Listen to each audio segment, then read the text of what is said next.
안녕하세요, 제이씨입니다. 올해 마지막 주식 투자 결산 영상입니다 라고 말하려고 했는데 이미 2023년이 되었네요. 구독자 여러분들, 그리고 항상 가까이에서 응원해주시는 멤버님들, 새해 복 많이 받으시길 바랍니다. 12월에는 기대했던 산타 랠리는 찾아오지 않았고 사탄 랠리라고 할 정도로 사악한 하락장이 펼쳐졌습니다. 한국시장의 코스피는 마이너스 9.6%, 코스닥은 마이너스 6.9% 하락했고 배당금을 포함한 S&P 500 지수도 마이너스 5.8%로 크게 하락했습니다. 한국시장의 경우 대부분의 기업이 12월 말을 기준으로 배당을 주기 때문에 배당락을 예상하긴 했는데요. 받게 될 배당보다도 훨씬 큰 하락을 보인 것 같습니다. 무너져 내리는 주식시장 상황에서 저의 계좌도 모든 포트폴리오가 마이너스를 기록하며 마이너스 6.5% 하락했습니다. 1월에 마이너스 7.9%로 크게 하락한 이후 두 번째로 큰 하락폭입니다. 평가액 기준으로는 7,345만원의 손실이 발생했습니다. 결국 2022년은 마이너스 2억 3,599만원이라는 어마어마한 손실로 마감했네요. 작년에 2억 가까운 평가이익에 기뻐했던 것도 잠시 올해는 그보다 큰 금액을 반납하고 말았습니다. 2016년 1월을 100으로 기준 삼은 누적 수익률은 203을 기록 중입니다.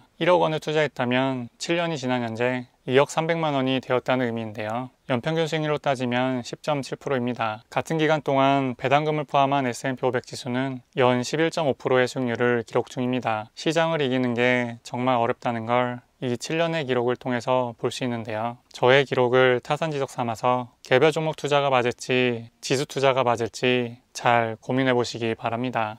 2022년 한 해 동안 전체 수익률은 마이너스 18.4%를 기록했습니다. 지난달까지 마이너스 12.2%로 이 정도면 양호하다고 생각하고 있었는데 마지막 달에 자비 없이 하락하고 말았습니다. 마이너스 20-30% 하락한 코스피 코스닥보다는 양호하고 배당금 포함한 S&P 500 지수보다는 조금 못 미치는 수준입니다. 이렇게 보니 한국 주식이 포함된 포트는 거의 한국 주식시장만큼 떨어졌고 미국 포트는 미국 주식시장만큼 떨어졌네요. 그나마 배당 포트가 한 해 동안 두 자릿대 수익률로 전체 포트폴리오를 잘 방어해줬었는데요. 12월에는 배당락으로 수익률이 많이 줄어들었습니다. 그래도 유일하게 플러스 수익률을 기록해준 것에 감사합니다. 미국 주식의 비중을 50% 이상으로 늘리는 게 목표였는데 지난해 대비 3%포인트 증가시키며 2022년에는 목표 달성은 하지 못했습니다. 앞으로 한국 주식이 주주 친화적으로 선진시장 못지않게 변하기를 바라지만 현재 시점에서는 미국 주식의 지분을 갖는 것이 소액주주로서 더 득이 되는 방법이라고 생각해서 2023년에도 미국 주식을 더 늘리는 목표를 가지려고 합니다. 전체 주식계좌 잔고는 10억 5천만 원을 기록하며 12월 한 달간 손실액만큼 줄어들었습니다. 주식 투자를 기록한 2015년 이래로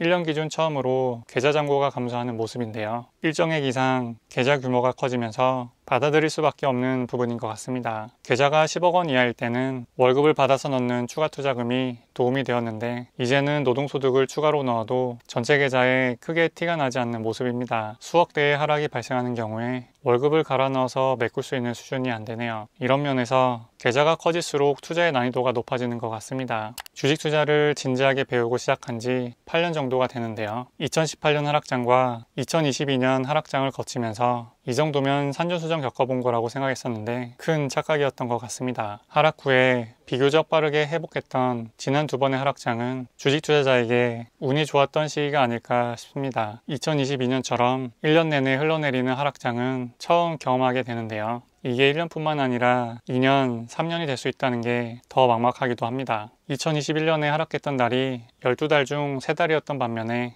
2022년에는 상승했던 달이 12달 중 3달 뿐이었습니다. 그만큼 쉽지 않았고 투자자들의 피로도를 높였던 한 해였습니다. 이럴 때일수록 마음이 흔들리지 않을 등대 같은 기준이 필요합니다. 주식 가격 하락으로 평가 손실이 늘어나면서 계좌에 찍히는 숫자가 줄어드는 게 가슴 아픈 건 사실입니다. 그러나 줄어든 주가만큼 기업의 배당금이 줄어들지는 않았습니다. 오히려 더 늘어나는 경우도 많았고요. 이렇게 어마어마한 평가 손실을 기록한 2022년일지라도 실제로 계좌에 현금으로 들어온 배당금은 작년 대비 1,000만 원 가까이 늘었습니다. 배당금을 더 줄 수 있을 정도로 기업의 가치는 더 높아졌는데도 불구하고 기업에 매겨지는 가격은 더 낮아졌습니다. 수시로 변하는 주가와 기업의 배당 중에서 무엇이 기업의 가치를 더 잘 나타낼까요? 저는 배당이 기업의 가치를 더 잘 나타낸다고 믿습니다. 배당을 주기 위한 기업의 이익이 탄탄하다는 것을 보여주니까요. 저의 경우 배당을 주로 보지만 이것은 순이익이 될 수도 있고 늘어나는 순자산이 될 수도 있습니다. 요즘같이 한 치 앞을 보기 어려운 시기일수록 자신이 기업의 가치를 가늠하기 위해서 가격이 아닌 무엇에 중점을 두는지에 집중하면 폭풍우가 휘몰아치는 암흑 같은 시장에서 덜 흔들리고 크게 틀리지 않는 범위에서 다시 밝은 날을 맞이할 수 있을 것입니다. 2023년에는 주식 투자자 모두가 잘 버티면서 좋은 날을 맞이할 수 있길 바라겠습니다. JCTV는 새해에도 어김없이 투자 여정을 있는 그대로 공유해 나가도록 하겠습니다. 그럼 오늘 영상 봐주셔서 감사하고 다음에 또 만나요.